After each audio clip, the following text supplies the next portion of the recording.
Hello and welcome. This is Heavy Business. I'm Aaliyah, And I'm Curtis. and we are here today with Crucifix of Pitch Black North, the Satanic Tea Company. Welcome to the podcast. Thank you so much for having me. I appreciate it.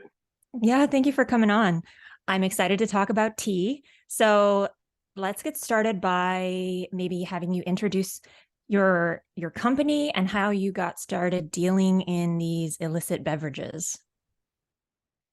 Yeah, so we started in I think it was like 2017. The band I was in at the time, we were touring pretty often, and I started working for bands, traveling, selling merch and stuff like that. I kind of was hopping from job to job and was just trying to find like another way to bring some money in so I could keep touring and like doing what I wanted to do outside of working 9 to 5. Ended up just starting selling some t-shirts, I guess, as Pitch Black North. The tea was kind of a suggestion from my dad, actually, which was kind of, it was just like I didn't even really drink tea at the time. I wanted to sell coffee, but looking up how to start selling coffee, like Google how to sell coffee online, it seemed pretty daunting, and like coffee snobs seemed pretty uh intimidating to deal with. But tea snobs Fair, are, I found fair. out, you find out the same, are pretty much the same way. um Pretty much like the first 6 months, like the t-shirts we were selling, it was pretty a la like black craft, like black metal, satanic imagery type, pretty overall pretty basic designs. People weren't really buying the shirts, but they were really into the just like the 4 tea blends we were selling, which at the time was like made by another tea company. They just kind of like white labeled it for us. We were selling like quite a lot of tea right away, so I just kind of made the decision at the time, like, oh, maybe I should just start selling this tea. People seem to like the black bag. Um, and I think because of the imagery early on, people just started, like, we didn't refer to ourselves as the Satanic Tea Co. People just started calling us that Satanic Tea Company, and it seemed to stick more than Pitch Black North. So we just kind of pivoted into that, leaned into what everyone was pretty much calling us already. So that's how Satanic Tea Co kind of got started. We ended up starting making our own blends, renting like a commercial kitchen, ordering in the product, like me just like still learning everything, like pretty on the fly, like making blends and stuff. And that's like the basic beginnings of how we got started here. Cool. So you mentioned like you have to have like a commercial kitchen to sell this stuff. And before you got that started, you just worked with another company.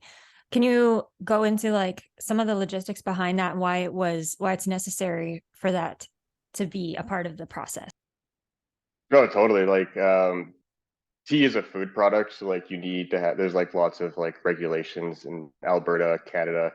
um like a large portion of our business is in the States, like probably 70% of our business is being shipped out to the States, so like there's lots of regulations surrounding food products. Tea being an easier one, I guess, because it's dried leaves you boil with scalding hot water and so like we have, it's like a little luckier that way, I guess.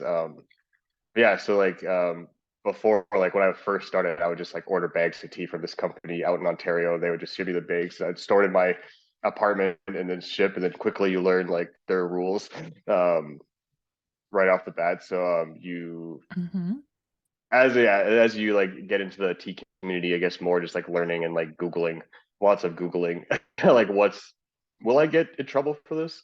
Um you quickly learn that, yeah, you can't get in a lot of trouble for not doing things properly, and like you want to be able to protect people and not like make anyone sick. So like, yeah, you have to quickly, yeah, we learned we had to rent a commercial kitchen, especially if you're blending the stuff yourself. So that was yeah, it's like obviously a lot of more cost right at the beginning of the out of the gate, which I was not expecting, especially like dropping the t-shirt. We pretty much stopped selling t-shirts altogether, and we're just like really focusing on the tea. So I would just like, I didn't have a car either back then, so I would just like load up like a suitcase full of tea bags and just kind of like go back between like the train station from the commercial kitchen to like the post office to like mail out all the orders. It was like quite the ordeal, especially living in a place like Alberta where it's like covered in snow half the year. Yeah, fair. Um, what are some of your favorite artist collabs that you've done? Cradle of Filth with BRP, like probably one of the first ones where I think I loved that band before. Me and my business partner, we just like used to call Danny Filth. Like this is like 2 years into like being a company. Like Danny Filth's the whale. Like one day we're gonna get him and do a collab with him because we had done a collab with two bands previous before that, and we really wanted to get that to work. Yeah, Cradle of Filth was huge for us. That opened up a lot of doors, and super thankful to them for wanting to work with us. Um, and also probably like my second favorite one would be Kitty. They were just like such an awesome band to work with. They're like childhood like heroes for sure. And like um, yeah, so yeah, I would say Cradle Filth, Kitty, and then Beelzebubs also, which is like they heavily influence, especially like the direction of like us putting out music. They were probably a large driving force behind that for sure. Oh, so many topics I could go into, but I want to ask you a little bit about branding. How did you, what are some of the factors that go into your branding, and what are some lessons you think bands could learn from that? Oh yeah, so like for us personally, like I just we are just tea in general. Like you look up tea online, you get like a lot of the same type of aesthetics. Like it's a lot of baby blue, Etsy, Cozy David's tea. vibes. Yeah, and like I love that for sure. Like I want to be cozy sometimes and like relaxing and stuff, but I don't think it all has to look exactly the same. And if I'm doing this project, I just wanted it to reflect me. So like I wanted to just do something totally outrageous, like especially like in the tea world, I guess. Like it didn't seem like many other people were trying to be outrageous. It was trying to be catering to the status quo type of thing. So I wanted to go hard right turn into like totally the opposite. I think it was like right before COVID. Just thinking like, oh, the the company. I wasn't really in any of the pictures, especially via like social media or Instagram. Like wasn't really in TikTok back then, but I didn't want it to be like have like a mascot, I guess, and then that's like where Crucifix kind of like came into the picture with like the either I look like this or I'm wearing a gimp mask, and that's like those are the two. Um, so just like kind of like make your mark, especially like back then it was just tea, trying to look not at all like anyone else looks, and then people will remember you and kind of attach your name to either if it's good or bad. I think it's all they'll still remember you. That was it wasn't really trying to get tons of people to buy the tea. I just wanted people to remember what we're about, I guess. So I got a couple follow-ups here. So number one, how does one land the big whale, Danny Filth? Because I'm assuming you didn't have his number or know someone that knew him. Unless I'm mistaken. No, Unless I'm no, mistaken. no, yeah. So how does one go and land Danny Filth as a collaborator? I honestly just hit him up in the Instagram DMs, and then I think it was like 3 months later, he messaged me back and he said he talked to their manager and they want to do it. And I was like, holy shit. But yeah, it was 3 full months later. Like it was a shot in the dark, just like, but I think he actually, yeah, I actually did kind of know someone because I had sent Lindsay Schoolcraft, who was in Cradle of Filth just before that. I think she left around the time that we started doing the collab. I just noticed she had followed us on Instagram, and I hit her up being like, "Oh, we're both Canadian. Like, I'd love to send you some tea. Like, I love your music. I love Cradle." So like I think he had heard of us because I knew she brought it on tour. So like maybe that was like a little foot in the door. Um, but yeah, that was the only time I'd really talked to Lindsay or anything like that. So yeah, maybe that was like part of a. I never really thought about it until just now. Now I want to ask her. So you get Danny, and then what happens then? So he responds back up by Instagram. You probably went, holy shit. What did you do at that point to make it happen versus like, shitting your pants and just letting it all fall apart due to being a fanboy or whatever? No, totally. Like I think COVID was just starting to hit around that same time. Like I had just talked to their manager who was like Des from Yeah. L driver. So I pretty much was like also just like freaking out about that. And then like at the time, this was like years ago now. But just like, yeah, just like being like, I'll do whatever it takes to make this happen. We worked out the deal. And then, yeah, like I went to work and like we got like the most tea we ever made at a time. Like I was in the commercial kitchen for like ever, just trying to pump out all these bags, like hand labeling all the bags. It was like hours and hours. And then yeah, we finally released the tea. It like sold out in a couple of days. I think it was, and it was like I think it was almost 1,000 bags between two blends, and I'd never handled anything like that previously, so it was like a Nice. very overwhelming. And then yeah, just like like a month after that came out, the New York Times did an article about it, and then it was like another rush of like sales for the Cradle of Filth tea. That's fucking awesome. So just by DMing through Instagram, you wanted Danny Filth. And then how did you end up getting Kitty, out of curiosity? I think it was the same thing. It was Cool. through the DMs. I messaged Morgan Lander, and she eventually hit me back saying that she would love to do it, and they were yeah super awesome to work with, super chill.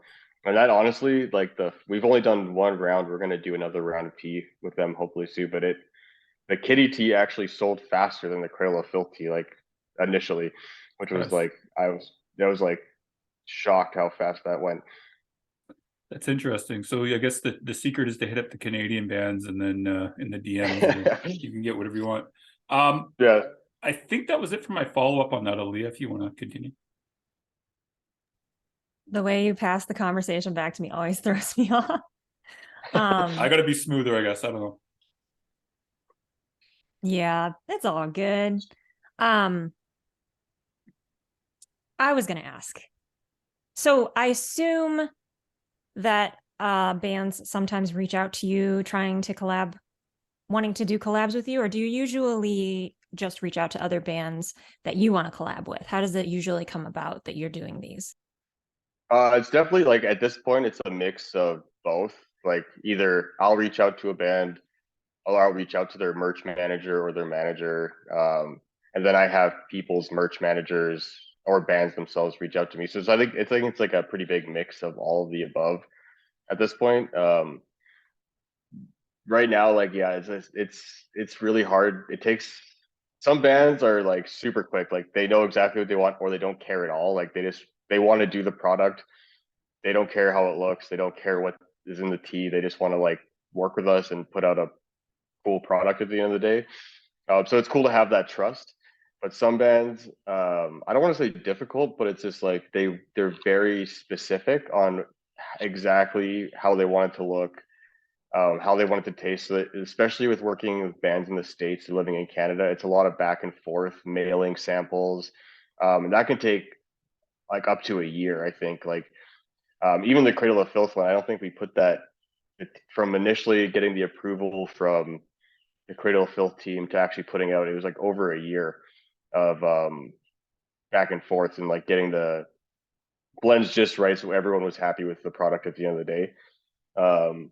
So trying to fit that all in a year is definitely tough, and like trying to figure out what's going to sell the best. If like a band is putting out tons of merch products all the time, their fans are usually pretty saturated with products. So it depends on, I feel like there's a lot of factors on choosing which band to work with at which time. Like I'd love to do a collab with everyone that reaches out. Like I think it's like phenomenal and like very humbled that people will reach out to us at all to do these sorts of things. But yeah, it's like definitely choosing how many I can fit in a year. And I think at this point it's like maybe 7 to 10 in a year is like big time pushing it right now because of how long some projects can take to push out. Sure. And I mean, is there like kind of like a minimum product volume that you would want to work with when you're doing a collab, like a minimum quantity, basically? Yeah. So typically, we do 200 units. It's like I want to, unless like I know it's gonna just be like gangbusters. It's like I'll do 200 units to start, and there's always the option to do more if like on my end, if like they don't want to do it, then that's great for them. But like if we can blow through 200 units, then I'll definitely be down to do some more. Nice. Now let's talk about your music a little bit. Oh, go ahead, Curtis. You want to ask something before we dive into the music? I do, but I couldn't unmute myself. My computer was being Okay, weird. go ahead. Okay, just really quick before we dive into the music. So with these collaborations, who is the big whale now that you've already got Danny Filth and you got Kitty? So who is the big whale that you want to go after? Oh, definitely Cannibal Corpse. I know they just released a coffee. I don't know if they would ever do a tea. But yeah, I'd love to do one with Cannibal Corpse. They're like one of my favorite bands ever. Also Godflesh. I would love to do a Godflesh tea. I think those two are like really high up there on the spot. Yeah, there's probably more. Susie and the Banshees. Nice. I would love to do with like like all my childhood favorites. I would just love to pump out. But I'd say like Godflesh, Cannibal Corpse would be like um, the big tippy top for me at the moment. Or Ghost. I think Ghost would also be in there. Ghost would be like a huge seller. That'd Yeah, be that would be awesome. huge. You'd probably have to make 2,000 or something. At least. Yeah. They did one with my friend in corpse paint soaps, and I was just like, damn, that's so sick. I am glad you brought that up because I was going to ask you this one question. How do you feel that you are different than the other companies that are doing similar things to you? Because like you said, you got soaps, there's coffee companies, there's all sorts of things. What do you think makes you different? I think it seems like, yeah, it's a fair question. Like I think like me just being this character, this person, the persona I play is like a big differentiating factor. I think what we're doing is like somewhat unique compared to other products that are out there, because I think we offer more than just a product. It's like more there's like more personality, I think, behind what we're doing. Um, I'm just one dude. Like there's obviously a team of people we work with. Mm-hmm. I can't obviously take I can't definitely take all the credit for a lot of things, but like um I just think that yeah, what we're doing is different. I think especially like the music aspect is like a big part of differentiating what we're doing compared to other people. Like I think the closest thing was like Liquid Death put out an album, and I think I didn't that even was know that. but they yeah, it was like a but they hired different musicians. I think it's different. What we're doing is we're an actual band that's going to play shows, um, and I hope I just hope people view it as a different thing Cool. via the personality. That's a perfect segue, I think, into the next set of questions. It is because yeah, the music. So was doing music associated with this brand always part of the plan, or did it just kind of happen? It was definitely part of it. Like it was like a seedling in my head. Like when we first did a collab with Beelzebubs, like I really liked JP Anoan's like comics. I really like him. He's a really just a fucking really awesome dude. I love the Beelzebub's comics, and just like seeing what he did with those comics, like taking a physical product, I guess, and turning it into a band and making music, and they signed to Century Media and like put all these videos. They were supposed to play shows, but the COVID had their way with that. Um, I think that was like really like the big inspiration. I guess like Death Clock would also be like partially in there, but Beelzebubs was like the big inspiration for that for me. And we collabed with Beelzebubs like very early on, and I was just like, I want to fucking do that. I didn't think I could. Like I wanted to start another band after my last band kind of fizzle out, but I have really hard time concentrating on multiple things or like putting my energy in multiple projects. So it's just like there's no rules that say I can't just make this all the same thing. Like I'm just gonna do that, and I think I'll be happiest doing that. Um, and it just like I think it worked well with the persona I play with Satanic Tea Co. So it all just kind of like put the pieces together, and it all kind of worked out. I think. I hope. Yeah, so a little of both, a little bit of both. I have a quick follow-up just to that. So now so I gotta admit, the first time I heard Satanic Tea Company, well, I saw it. I thought it was a joke at first because, it's a tea company, the band name, that type of thing. But then I heard the music. I was like, "Whoa, the music's actually really fucking good." Now, how for the image? How do you think it helps and hurts you musically? The way it hurts us, I think, is people don't get it. I I didn't at think it's like first. Yeah, I no, didn't at totally. first. Yeah, But I also think like with that, it also does help us because I think with that moment of not understanding, like that pause, I think there's a lot of value in that you taking the moment to think about like what is this. it's Um, me. no, right? I Yeah, think that's like a lot of people, and like people can either like brush us off, which is fine because I think they're going to hear about us again later on, no matter what. If they're in the metal community, I'm hoping that we'll still be interjecting ourselves, and then maybe they'll give us another chance. But I think that first initial like the fuck, um, I think that's valuable. So I think that's like a two double-edged sword, I guess. And then there's like the thing that'll help us. I think a lot of our niche is like catering to people who are in the metal community. A lot of people who haven't had tea for the first time are trying our product because we are not trying to like cater to like people who wouldn't be into like this type of imagery and stuff like that. So I think that helps us, and I hope that like just because we're in the metal realm, they'll be able to check out the music and like be able to relate to it and like just dig it in the same way. it definitely worked with me because at first I was like, "What the fuck is this?" And I was like, "Oh wait, it's a band. Oh wait, But you're right. It's like a double-edged sword. yeah." Like if people ask that question and dig a little bit, you're gonna stick in their minds a lot more. It So happened with me, so I can vouch for what he says. I No, have totally. another. And if you Google, oh, sorry. No, go ahead. Go ahead. Oh no, and it's like there's like so much stuff online at this point. So like if you Google, you will like you'll find tons of shit that you can find out more if you really chose to. Well, yeah, I just got super confused because I'm like Satanic Tea Company, and they got a video, and I thought it was a commercial at first, and then I was just like, and then I was like, wait a minute, and then I went, that's brilliant, and then that's when I got in contact with you. I think it was like 6 months ago or whatever initially. So Yeah, yeah. it worked. It worked. Actually, I have something, but I think it fits later, Aaliyah. So I'll just no, go wait on my ahead. next. Okay. So just in regards to this is a little bit further on the branding thing. So, like in my own mind, tea drinkers are like British snooty people, and you do not have the British snooty reputation. I'm probably gonna get canceled for saying this shit, but How hopefully, dare you? how How dare dare I? you say that about Holly? How dare I say that about Holly? She'll laugh about that. So how how do I phrase this? How do you go after that core tea market then when you got the imagery like you do, like the over the top imagery? I mean, it's not serious or anything like that, black metal, the whole 9 yards. Or am I just mistaken in the whole and people who are into tea are into this stuff? No, I think we're not really going like I think uh intrinsically like people will end up trying our product who aren't into the metal type stuff because I think even with like our Patreon and just customers that reach out to us, like they're not really into metal. They think the imagery and they like the comedy aspect and etc. They want to try the product, and then I think in the end of the day, we do make a high quality tea.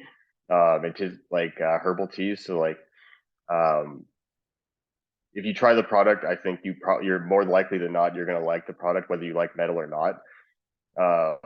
But our main thing I think is a lot of people, especially here in North America, like have don't really try tea, especially like the younger audience. Like a lot of people aren't trying tea till later on in their lives, or they just grab whatever is in their parents' cupboard. So I think there's like not a lot of people trying to like, hey, maybe you'll try this tea. So I think a lot of people who end up trying our stuff are having tea for the first time with our product. So I think that is also like really valuable and cool. Actually, I'm good.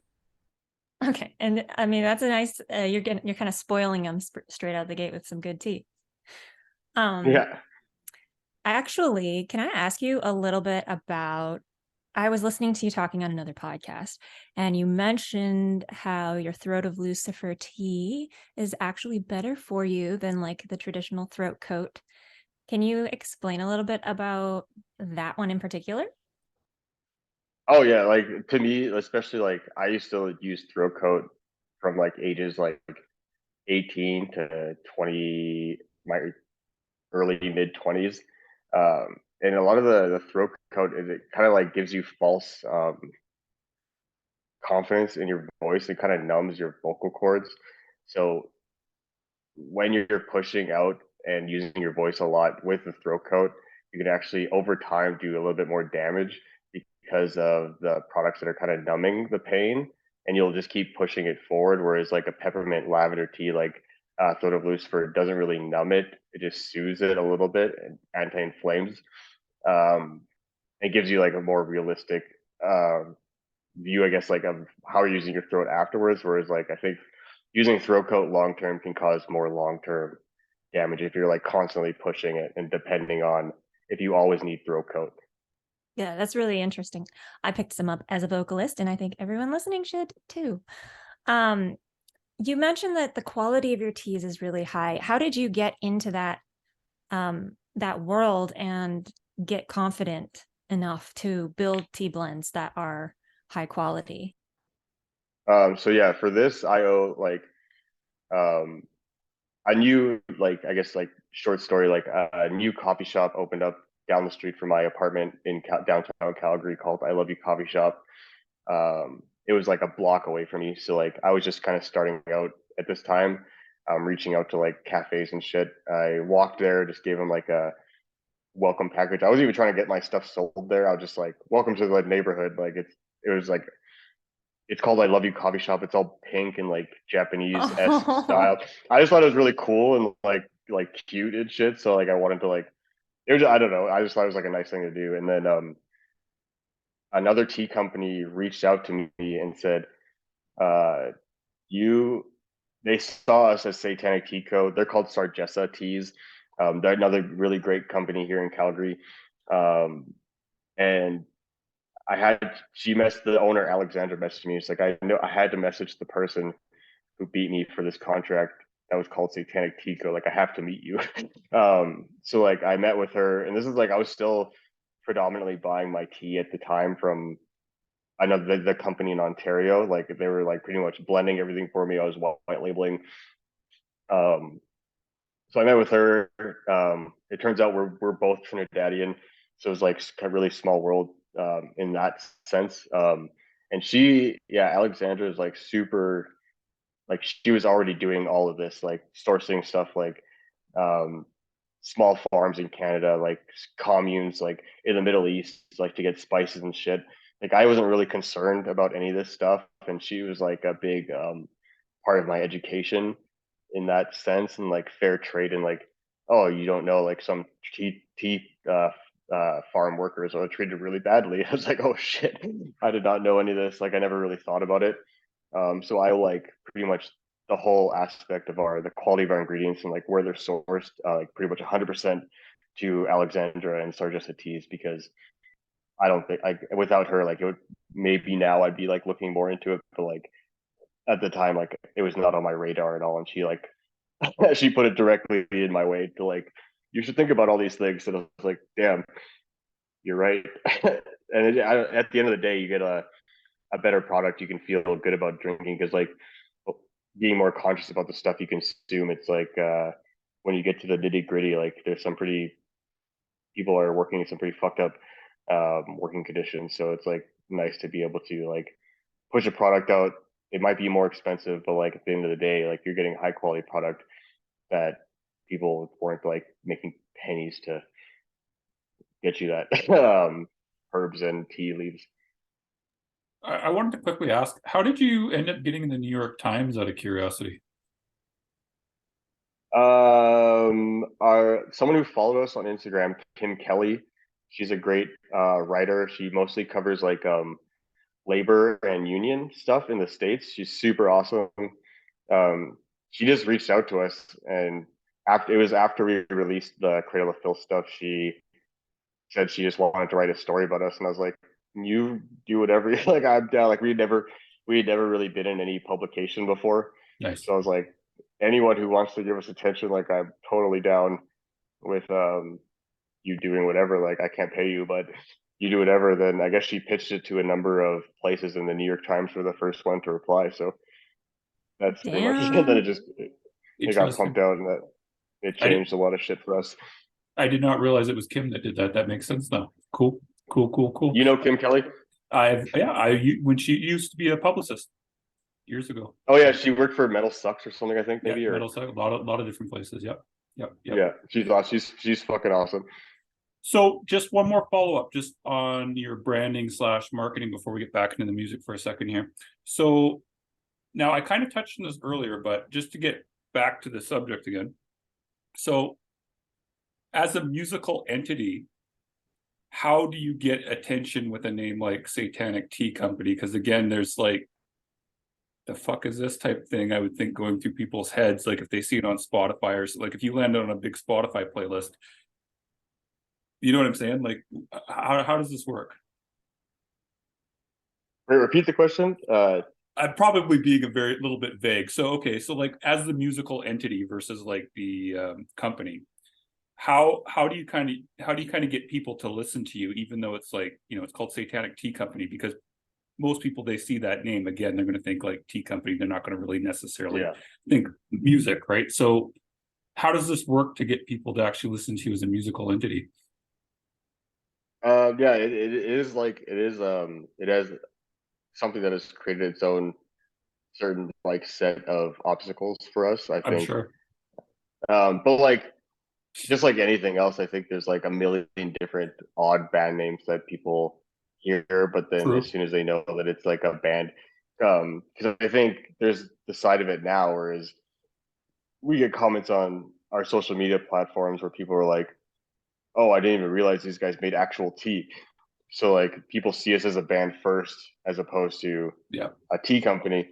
So I think it like us talking about having like a detailed conversation about we can't, it like it does seem odd, but I think when you just hear it, depending on what your point of entry was, like I think people who hear the music first or hear like see a TikTok or whatever like promoting the music side of it, um, they'll know us as the band first, or like if you know us as the tea company first, um, it might take more coaxing to get you to listen to it that way. But I think um, also I think it is an odd band name, but I think there's also like value in it. Doesn't sound like every other death metal band name. It's just odd, and I I think have odd is good. I have a dumb question, and feel free to not answer this if you don't want. I'm sorry, Ali, I gotta ask this. So is the band part of the company then? Is it part of the actual company, or is it kind of like a separate thing then? Like it's technically a separate thing. Okay, Um, yeah, it's technically a separate thing, but I feel like both help each other there. essentially. But technically, it is a separate thing. Okay, so it's not like, okay, that's what I was trying to determine. Is it like the advertising portion? Well, I guess it kind of is the advertising portion for Satanic. Essentially, it is like it is advertising the tea, but it's essentially like saying, is this band X a clothing company? Because all they do is Fair, they make the music so they can sell clothes. You know what I mean? fair. So it's like, but that is the same thing. Whereas this is technically two separate things who are earning income, and it's divided separately, I guess. But like, it's like the same thing as saying our band's clothing companies on the road, which essentially, yes, but it doesn't mean like the soul aspect of it or like the passion aspect is like missing from it. But Yeah. technically, it's separate things. Technically. So we're gonna have a Satanic Tea Company tour sponsored by the Satanic Tea Company. Just kidding. Essentially, yeah. That'd be awesome. Ali, I'll let you continue. Let's get back into the music. Can you give us a little insight into what's coming next musically for Satanic Tea Company? Totally, yeah. Like we just 2 weeks ago, I finished recording vocals for I don't know if like we recorded 6 songs. I don't know if we're gonna release as an EP or just pump it all out as singles. We have like lots of stuff coming for like music videos and like visual um type stuff. But yeah, it's 6 songs. It's all very heavy. I think it's like more heavy than the stuff that we put out. We've only put out 2 songs, I guess, but yeah, it's more heavy than, than that stuff. If you like old school death metal or like grindy death metal, you'll probably be a fan, I hope. It's like the most excited I've been about putting out music for like a super long time. So I'm like really hyped to start revealing some of this stuff, and it should be putting out the first single of a slew of singles in the next 2 months here. Quick question on that. So you're not releasing it as a physical format too, or just you're not sure? There will be, yeah. We are talking with someone to push out. I think it's going to be cassette tapes. I think the collection of singles will be a cassette tape tea combo and like a kind of a cool. I don't want to like put out too much before it's like, Of course. yeah, but it's gonna be a super cool like offering, I think, of a product. But it will be like a tea plus cassette combo, and that's all I should say probably. Sounds awesome. Love that. So we got to get a speed round in, a couple quick questions because we are running out of time. But do you have any tips for bands who might want to get into the consumable side of merch? Don't. I don't know. It's if Do you think if it's you better want for to them to be find a company to collaborate with probably than try and do it on their own?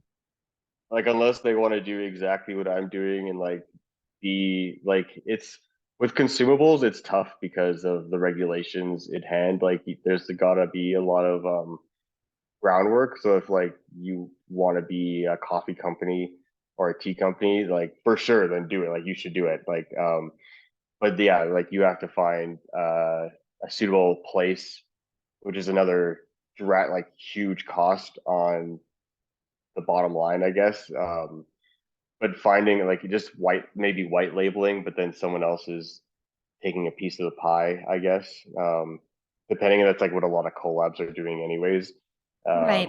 with different companies. So it's like it's a tough question. I love seeing bands put out copies and like just limited. It's just it's a super fun collectible piece of merch. I love that, but I feel like the facility aspect is like the biggest hurdle um, to get through, and I think like finding that initial capital to and to keep just to have that constantly being a reoccurring expense um, is hard. Whereas like, oh, you want to print your own merch, just buy a merch press, stick it in the garage. No one cares. But like with a food product, it gets to be a bit tricky, I guess. Um, so yeah, if you're willing to commit and just pivot like really hard and like commit to that, I would say totally. But there's like a lot of hurdles you have to really look into because you want to keep everyone safe. You want to keep yourself safe, um, and you don't want to get um, into trouble that way because it wouldn't be worth it. I don't think. 100% agreed. And then last question, how do you clean up after all of those spilled mixed drink messes? It's pretty. It's not that bad actually. I feel like it's pretty isolated. Like overall, like the surface area that I make a mess on, it's not Is it like insane. contained in a dish of some kind or just goes everywhere? No, it definitely spills on the floor. But like a quick mop, a quick spray, you just swipe it all into like a little bucket or whatever. Um, Overall, like I never spend more than like 15 minutes cleaning. Like maybe my paper towel bill is like higher than other people's, but other than that, it's like pretty quick. I guess I actually want to ask you a little more about your social media production because you do put out these awesome reels. And how much time do you spend on making those? And do you batch that work into a day or do you kind of make it as you go? Yeah, like some days I'll definitely like do a bunch.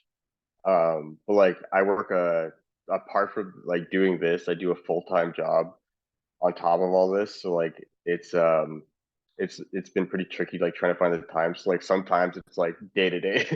Like the most annoying part probably is like just putting the paint on, and like that's probably more like time consuming than anything else. Yeah, it's like some days I feel really good and I'll pump them out, but then sometimes I'm like really hard trying to focus. Like I can't focus. I have a really hard time focusing and doing one thing I like can relate. Yeah. very often. Yeah, it's really hard sometimes. So like those days will be like, okay, do one, done. Post it, I'm done. Awesome. This has been a great talk. Thank you so much, Crucifix, for coming on the podcast. Everyone listening, I hope you learned something. I learned a lot. And until next time, make like a bull and throw those horns up.